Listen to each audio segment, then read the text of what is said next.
أنا صلاح الدين الأيوبي. اسمي لوحده كان كفاية يخلي أعدائي يرتعشوا، ويصحى جوا الناس أمل كبير في النصر. اتولدت في مدينة تكريت في العراق سنة 1137 ميلادياً. اتربيت في بيت كان بيحب العلم وبيغرس فينا القيم والدين وإحنا صغيرين.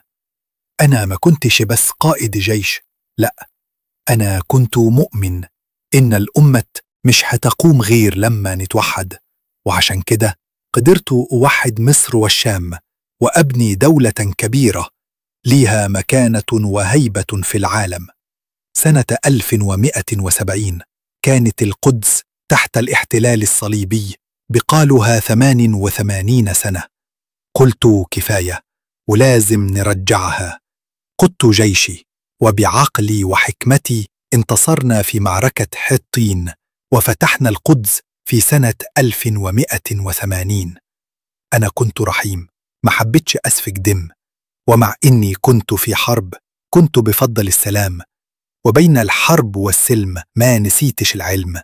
كانت عندي مكتبة فيها آلاف الكتب، وكنت بأكرم العلماء والأدباء. أنا صلاح الدين، الرجل اللي خلى القدس تبتسم تاني. وحكايتي بتقول إن الإيمان والوحدة هما مفتاح النصر.